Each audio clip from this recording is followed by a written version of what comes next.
diwo araka commentaire dima au commentement on a ma 3 cœurs. Waouh. En tant qu'un homme le plus heureux de sa génération, un coureur de zippon comme toi, araka der commentaire wada jale ko tatoy. Holla tu es l'homme le plus heureux du monde. Waouh. Waouh. Engagé. Je vais t'applaudir d'abord. Tout ça pour 3 cœurs. Pour 3 cœurs. Au bruit mo wadda do fop ko fi goddo no ari ka publication nga wadi cœur ji tati bido réagir si son emoji jalede ko problème on fo. Et puis non kadi wo parce que tu prends ça à la légère en fait. Ça te dit rien. Tu mets les 3 commentaires. Fi Dieu wana ma 3 commentaires. Ya jala no kadi na kadi sabu. Kullu windi kay ndema ko na gorejo ma on commenti dum. Gorejo mum mi so fiti na kay way ko nene goto ma nene goto ma commenti bi da. Vela tala ça me plaît pas du tout. OK, relax. Relax maintenant, c'est pas grave. On a un problème ma on go. Problème di andi non dai problème. OK. Écoute. Problème kala no mari solution. Hande ka wonde do enen dido. En fait une étape don. Tu vois? Hande anna l'enfant no yidi dien. No suto dien ko wonde wadde ko bimbi e kiki de jemma nyalorma. Donc s'il te plaît, ta goddo iwka iwata ara fino wadi dum don monoda. Comment permettez dum don? OK. Pourquoi tu as répondu? Non, désolé. Je suis vraiment désolé. Mi bloque s'il te plaît. Mi da setina. Non, s'il te plaît. Essaye de me comprendre. J'ai ma douce. C'est bon? C'est bon? Amounique. C'est bon? Amounique non. C'est bon. Pas faut-il encore ça.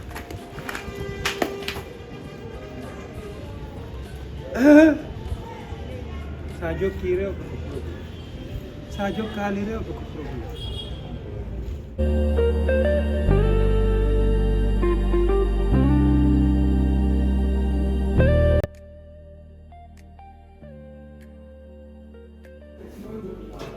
Tu comptes qui a mes fêtes?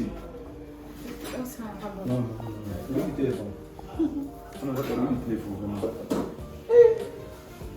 Ça. Allez, je starte dans le cas. Sinon, la journée. La journée, il y a mon fille, il y a mon how you do quoi. Tout ça, il y a le gars quoi. Non. C'est pas la peine. Sinon. Ça va, non? Il y a la nouvelle de cas. Il y a le catapult. Il n'y a pas de problème. Mais pourquoi un an de talent pendant la journée? Mais pourquoi un an de talent pendant la journée? Il faut que il y a là, il y a bien, mais elle est connectée. Mais voilà, live TikTok, mais il y a autre. Attends. Je suis au bégo, il y a autre. Comme il y a un peu de ma non, parce que enen kiki de fara enen de wondiga kambe le bi mi jomba fayda ko de fami hidata donc dum watta me yewta nyalla min nafi kiki de mi hala magu mi hala mako nyalla ngal fi won dum non de tala ka golle c'est ça la ni are hala la ni wore bambe mi yebe be ngul mabbe de nodda be 5 fois pendant la journée min no appel goto mi bata mi si mi ari do kala heeda occuper téléphone comme ça c'est pas bon on no fi yo no munni watta tande kadi hari nyallan habbi ma do moƴƴa ko fi mi hewti joni bro mi hewti je te rappelle ani susuji ko mi haalanda ma kon fi mum ko mi ko rebambe men formi ɗum joni noon hande kadi meɗen duwa wallinde fi ɗum ɗo noon mi habboɗum maɗa min normalement ña ko 16 heures min mi duwanno wallinde kono min mi haata mi nodde fi ɗum ɗo mi habbo ba hewtay joni hewten fi Muna mi gasa mi yewtima ha joni alalan famude hande ka wonɗa ɗo affaire sociale min naali awkota koye mum mais susu on hakkude goreɓe maɓɓe min wolanima mi yiɗa ɗum hande ka wonɗa ɗo ka jombaɗo ɗaɓɓu goreɓe jombaɓe ɓe goreɓe ma wonɗa guinde mum mi yiɗa goreyagal mo ngal par ce que hande na niveau goto wonɗo na alalan famude quoi c'est le susu on min mi yiɗa susu mi falakama e susu rewɓe par ce que lan andi finalement ko sakkitota kon mi nani ko haala ko Action. mi nani ko haala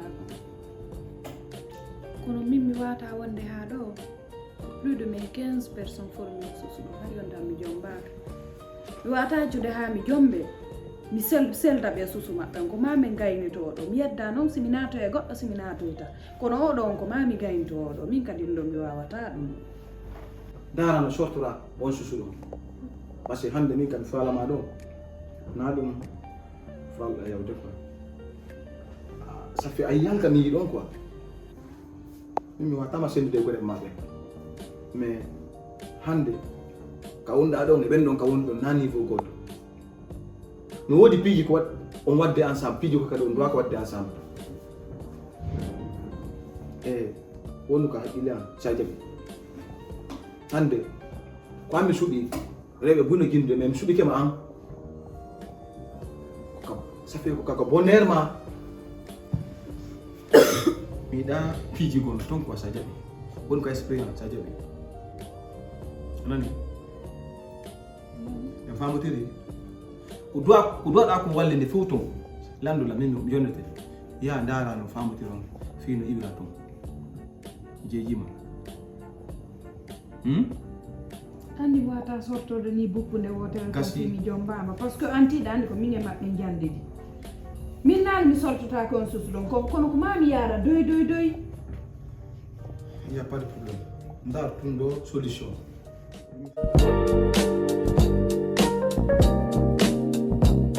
anno dawmbitade fi yogoreji ma hakkude ma e yimɓe mi ala humpitade fi makko mi haalanti goɗɗum yogoreji ma ngal dewgal bewini yoyi ngal dewgal naɗi yo ka hewtali de joni hay téléphone nde ñandeɗaɗi ko ɗum waɗi mi neftumo ɗo téléphone to mini mo zo mini bere yaltila fala maɗa abbola muudi en ɗumannade taw muudi en waɗi ayne kanko to fuɗɗa jombede siki mo ƴettiri joni jama wasi yaray kamɓe ko arsiki woni ɓe Allah mara goɗɗo fiɗo Allah ayre wulde ko ɗum waɗi piiji mum marsa haalay tum annon koɓe ko ɓeynata ko womo wowa sulmade si sembike ñande o ñande joɗote ɗum min gogoreji ma ɗo ari lan yaninde de min go ngalɗini langoy e pourtant no woodi jombaɓe on ɓe yaltugol na yaltugol o noddata en sa noddimo yimo occupé mo wonde modima kanake kanko to fuɗɗi jombede par ce que on ɗon no andi taw piiji ɗi fof ko feƴƴi hakkude men ko mo andi hari somi inni kelen o wiyay fili mi somi inni sahan o innay naani donc min on ɗo wata ɗan hande kadi ɗumannagol goɗɗum ko o wata noon kadi jombede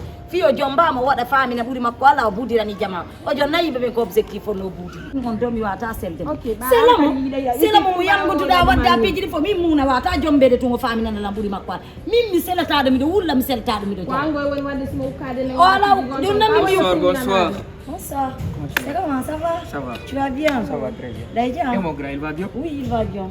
Dalido, tranquille. Je suis là avec une copine. Non, ça va. Ça va, oui. Ok, bon, je vous laisse. Il n'y a pas de souci. Merci beaucoup. Merci. Yo, La ya rapima. ko sori kiki. D'accord, la rapima. Kiki de non. Ah, quand on fait la marane? Non, ko iton. Ne. Ah, merci Nani. Ouais. Awa ɗa wawi jalde few ɗa ko sirdene ɗuma si goɗɗo ari yiwri kela nami mo sammo ka ɓomi dummina min ne ɓe hagoyoma kayeɗa waɗa dumminani e sendoɓe ko luuɓi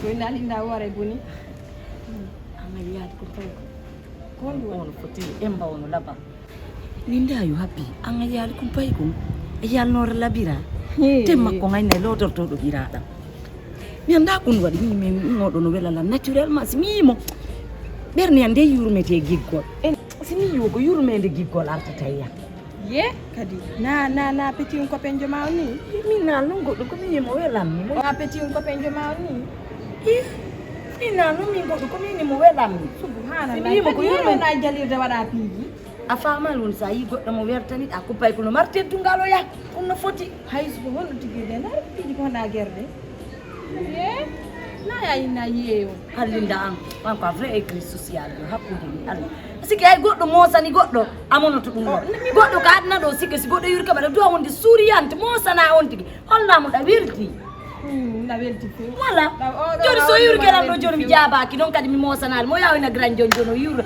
o yurno copine makko o ngay nda